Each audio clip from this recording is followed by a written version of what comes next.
दादू ने मारा गीतांजलि को जोरदार थप्पड़। जी हाँ दोस्तों, सीरियल यह रिश्ता क्या कहलाता है में गोयनका हाउसमैन दादू ने देखी अरमान अबीर की शादी की फोटो, जिसके बाद उन्हें समझने में देर नहीं लगती कि मेरा किसी और की नहीं, इन दोनों की ही बेटी है। और यहाँ पर देखने को मिलता है कि वह विद्या और मनीषा की बातें भी सुन लेते हैं, जो नहीं चाहते कि अबीरा अरमान अलग हो जाए। और वह यही बातें करते नजर आते हैं कि कैसे भी शादी रुक जाए और अबीर और अरमान फिर से एक हो जाए। शायद इस घर में आने का भी कोई इशारा ही रहा होगा कि उनकी शादी यहाँ हो रही है और कहीं ना कहीं दोनों फिर से अपनी पुरानी यादों को याद करने वाले हैं। वही देखने को मिलने वाला है। कहानी में धमाकेदार ड्रेस, जहाँ पर दादू जैसे ही सच्चाई का उन्हें पता चलता है तो दूसरी गीतांजलि के पास पहुंचते हैं, जो कि पैकिंग कर रही होती और सोच रही होती कि वह इस घर में कभी नहीं रुकने वाली है। आप भाई, यहाँ पर तो अरमान पुरानी यादों को जी रहा है और कहीं ना कहीं वह इमोशनल होकर अबीर को सच ना बता दे, इसीलिए वह जल्दी से जल्दी यहाँ से मीरा को लेकर भागना चाहती है। तभी यहाँ पर दादू कहते कि तुम कहाँ जा रही हो, जिसके बाद गीतांजलि कह रही होती है कि दादू हमें यहाँ से जाना पड़ेगा।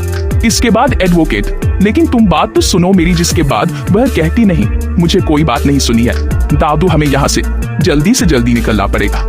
दादू कहते कि मेरी बात सुनो, हम यहाँ से नहीं जा सकते हैं। मेरा अभिरार माँ की बेटी है और शायद अबीर को यह सच्चाई नहीं पता है और तुम्हें और हमें यह सच्चाई बतानी पड़ेगी। इसके बाद यहाँ पर गीतांजलि रहती है कि मैं यह सच सामने नहीं आने देना चाहती, इसीलिए तो यहाँ से जा रही हूँ। इसके बाद धातु कहते हैं, क्या तुम्हें पहले से पता था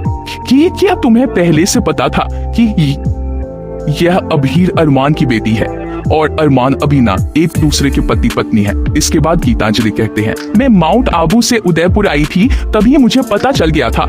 इसके बाद दारू कहते, लेकिन तुम ये सच क्यों छुपा रही हो? एक बच्ची को अपनी माँ से अलग कैसे रख सकती हो? और गीतांजलि दादू की बात सुन नहीं रही होती है, लेकिन दादू सबके सामने जाकर बता देते हैं सच।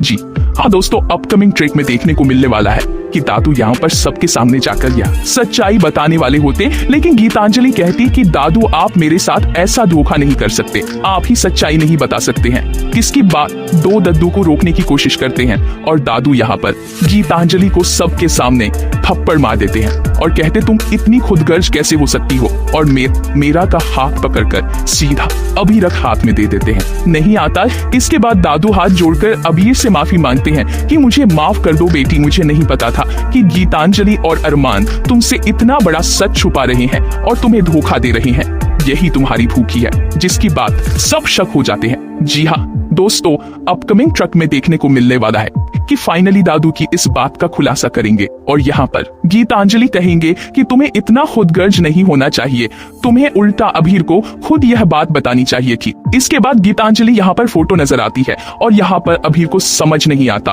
और वह पूरी को गले लगा लेती है और अरमान से पूरी तरह से नाराज नजर आती है। अबीर यहाँ पर अपनी बच्ची पर प्यार लुटाते नजर आते हैं और सभी लोग इमोशनल हो जाते हैं।